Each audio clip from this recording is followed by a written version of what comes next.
Imagine this, a brilliant young woman, top of her class, a scholarship to Georgia Tech. She wanted to build rockets, work for NASA. She was everything a teacher dreams of in a student. Her name was Sharon Marshall, but that wasn't her real name. And her life was a lie carefully crafted by the man who controlled her. This is the story of the girl with no name. It's 1986, high school graduation. Sharon walks across the stage, medals shining from her ROTC service. Teachers beam, friends cheer.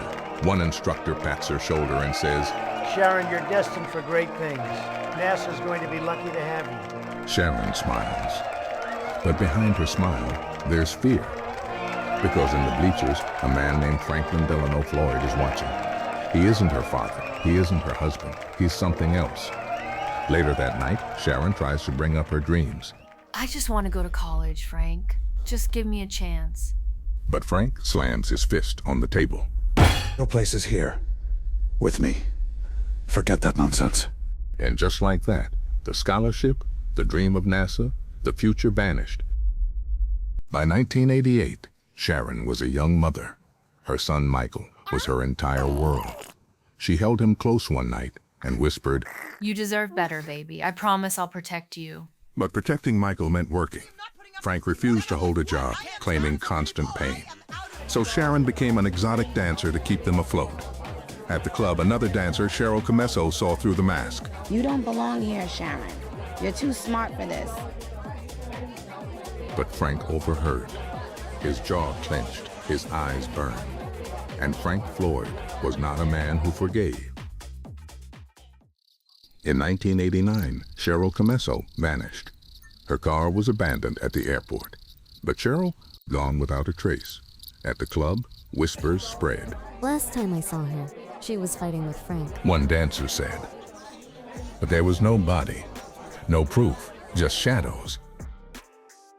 A year later, in 1990, tragedy struck again. Sharon was found badly injured on a highway, unconscious. The story, a hit and run.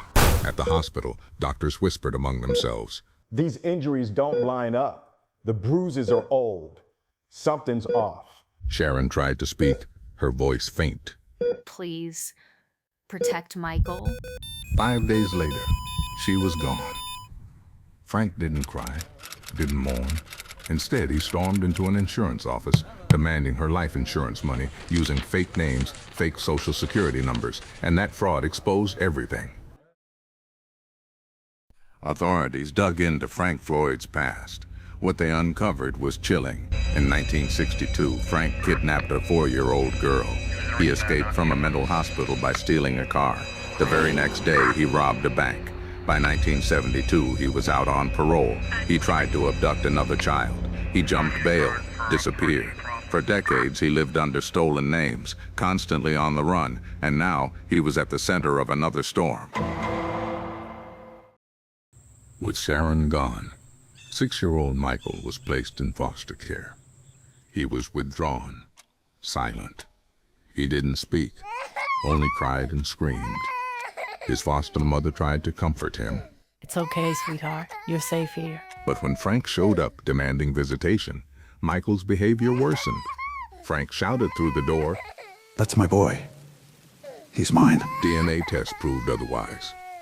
Michael wasn't Frank's biological son. The visits stopped, and Frank's anger grew. September 12, 1994, Frank walked into Michael's elementary school, armed with a gun. He stormed the principal's office and snarled, You're coming with me. Bring Michael, now. The terrified principal recalled later.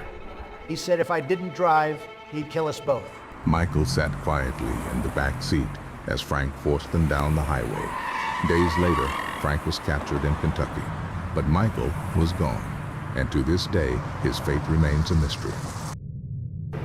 A year later, in 1995, a mechanic working on a stolen truck discovered an envelope. Inside, photographs, Polaroids of a woman, bound, beaten, bruised. Investigators studied the images and realized it was Cheryl. At last, the truth was undeniable. Frank Floyd had killed her. And then, another revelation. Sharon Marshall wasn't Sharon Marshall at all. Her real name was Suzanne Servakis. She was never Frank's wife. She was his kidnapped stepdaughter. Frank Floyd was tried for Cheryl's murder. The jury saw the photographs. They heard the evidence. The judge pronounced, Franklin Delano Floyd, you are sentenced to death. Frank smirked, unrepentant, his last chilling words in court. Michael is mine. He'll always be mine. And then he was led away, shackled, vanishing into the prison system.